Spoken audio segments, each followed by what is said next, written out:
My full gratitude doesn't come from a bank, but here's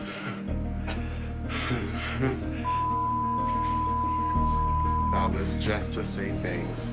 Love, Taylor. Talk about a string of jaw-droppers. First up, Taylor Swift left her Eras Tour crew scrambling to check their bank apps after casually dropping a $197 million bonus on everyone from dancers to truck drivers. It just making that worthwhile for them is like really, it feels like Christmas morning when you finally get to say thank you. Then, Swift flipped the switch from mega generosity to Fort Knox-level secrecy for her own wedding with Travis Kelce. And just when you thought the surprises were done, Taylor sprinkled some of that magic on Barbie star Simu Liu's engagement, sending a heartfelt video that left his fiancée absolutely stunned. And she literally 2 days later sent it over, and I was able to play it for her. So Taylor Swift was the cherry on top. Meanwhile, across the sports world, Travis Kelce is facing retirement rumors, and big brother Jason is stepping in with brotherly wisdom, telling him to pause, breathe, and take the final games as they come before making any life-changing decisions, proving that while Taylor orchestrates fairy tale moments, the Kelces are navigating football drama with their own brand of strategy. They've been close, and for right now, it's just too fresh. You got to step away from it. You got to think about it, and then, it'll come to you. If there ever was a moment that screamed Taylor Swift doesn't just break records, she breaks expectations, this is it. Just when the Eras Tour finally took its last bow and everyone assumed the confetti had settled, Taylor casually pulled off one more jaw-dropper that had her entire crew questioning reality and checking their bank apps twice. This wasn't some flashy press move or end-of-tour flex. It was pure Taylor being Taylor, but turned up to billionaire energy. Behind the scenes, Taylor quietly handed out a mind-melting $197 million in bonuses to the people who made the Eras Tour run like a perfectly timed bridge. We're talking everyone: production crew, assistants, carpenters, dancers, band members, the whole traveling circus that turned stadiums into pop temples night after night. Reactions ranged from stunned silence to full-on emotional breakdowns, and at least one crew member nearly fainted after realizing what had just landed in their lap. My full gratitude doesn't come from a bank, but here's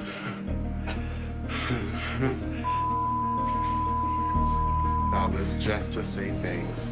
Love, Taylor. This all plays out in her new documentary series, The End of an Era, where Taylor is seen personally handing out bonuses along with handwritten notes. Not emails, not envelopes slid across a table by accountants. Actual face-to-face moments that insiders say felt more like a gratitude tour than a payout. Setting a precedent with the Eras Tour is really important to me because people who work on the road, if the tour grosses more, they get more of a bonus. And these people just work so hard, and they are the best at what they do. So every single person on the crew, I've handwritten them. People close to the production describe the atmosphere as overwhelming in the best way. Tears, hugs, disbelief, and a lot of, is this real life? What really sets this apart is the mindset behind it. Taylor reportedly made it clear that as the tour grows bigger, the people powering it should grow with it. She wants road crew bonuses to scale alongside the tour's earnings, basically rewriting the rulebook for how massive global tours take care of their teams. Translation: if the Eras Tour prints money, everyone eats, and eats well. It just making that worthwhile for them is like really, it feels like Christmas morning when you finally get to say thank you. Fun to write the notes. It's like fun to think about everybody's lives that they're going to go back to and the time off they're going to have and the kids they haven't seen because they've been away from months. And this wasn't even the first time she did it.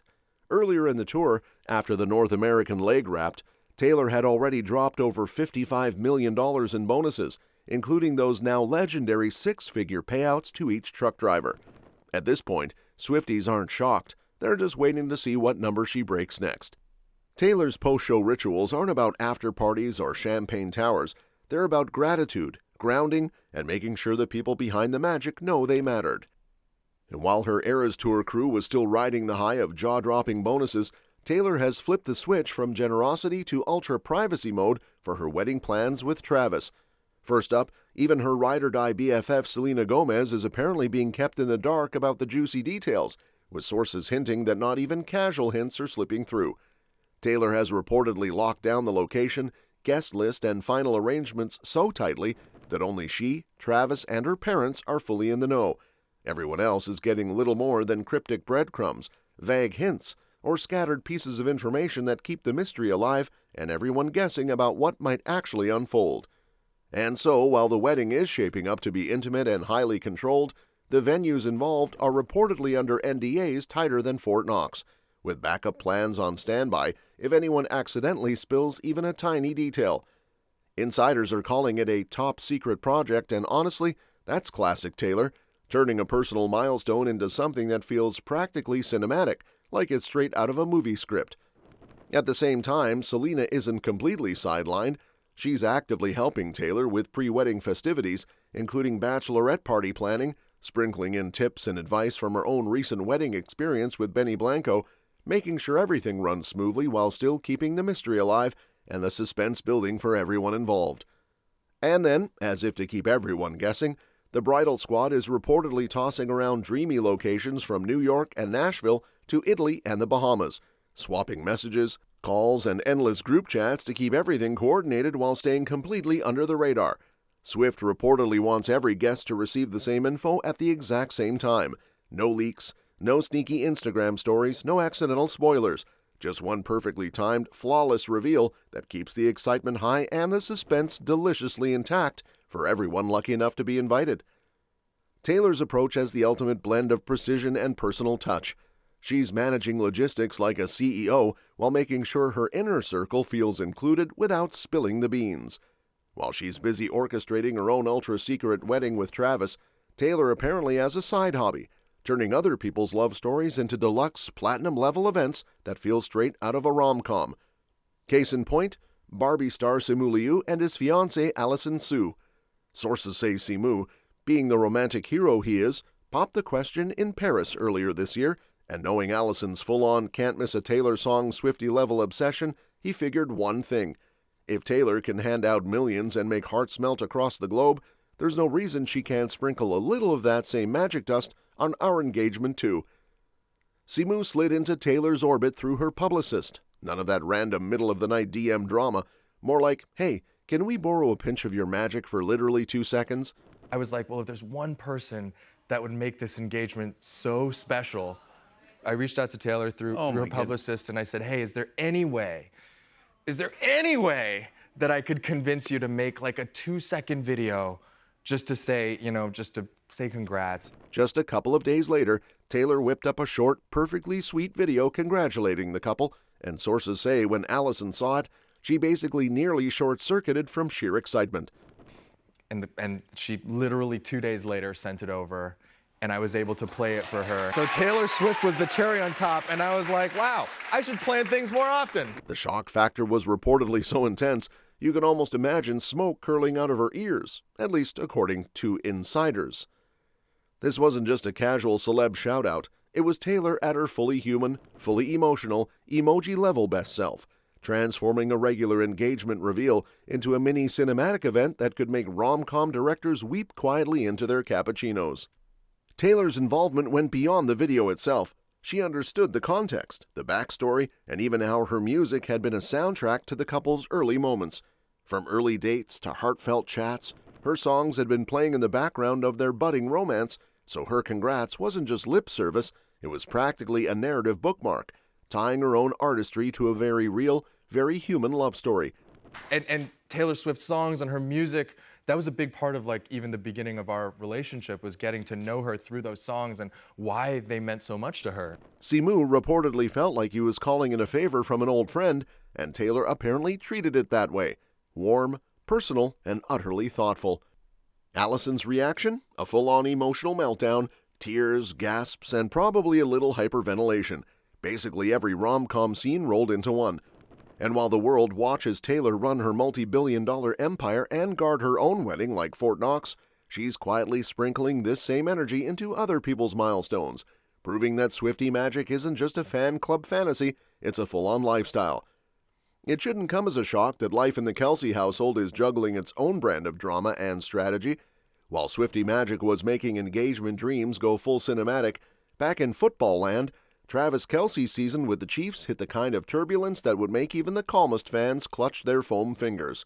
After a gutting 16-13 loss to the Chargers, the Chiefs officially waved goodbye to playoff hopes, leaving Travis, the rest of the squad, and the fan base in what insiders describe as a collective please no more heartbreak mood.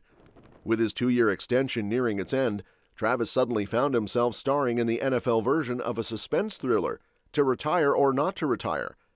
Enter Jason Kelce, retired Eagles legend, Big Brother extraordinaire, and unofficial therapist of all things gridiron. Sources say Jason stepped up on SportsCenter to drop some wisdom bombs, basically saying Travis needs to hit pause, breathe, and enjoy the final stretch of the season without making any rash, life-altering decisions. Right after a season, especially with the way this one's been, has been so up and down. I mean, they're 1-7 and one-score games. Like they've been close, and for right now, it's just too fresh. You got to step away from it. You got to think about it, and then it'll come to you. Jason's advice wasn't some motivational mumbo-jumbo. It was grounded in brotherly reality. Step back, soak in the locker room chaos one last time, and let the emotions settle before deciding whether to hang up the cleats. Against the Chargers, Travis did his usual thing, 7 catches for 70 yards, which by human standards is solid, but by Kelce standards, insiders say it was just enough to remind everyone he's still Travis. Meanwhile, the injury bug struck again, this time taking Patrick Mahomes out with the torn ACL in the final minutes, essentially sucking the wind out of Arrowhead and doubling the pressure on Travis to figure out his next move. Across 14 games, he's put up 797 yards and 5 touchdowns, but with the Chiefs sitting at 6-8 in the AFC West, stats alone don't erase the mental toll of a season that's been anything but smooth. The vibe around Travis is a mix of let's enjoy the last 3 games and please don't make a decision under duress, with Jason emphasizing that clarity comes after the storm, not in the middle of it. The idea is simple. The league will move on with or without him, rosters will shuffle, and the game keeps going. So it's about giving yourself space to make the right call rather than the first call. You know, the team's going to be different no matter whether you come back or not next year. So enjoy these last 3 games and then let it sink in. Let it, it'll come to you with time. And Travis, as competitive and focused as ever, is trying to live one practice, one game, one sore muscle at a time, while the speculation machine hums in the background like it's mock draft season every single day. That's all for this video, folks. We'll see you next time.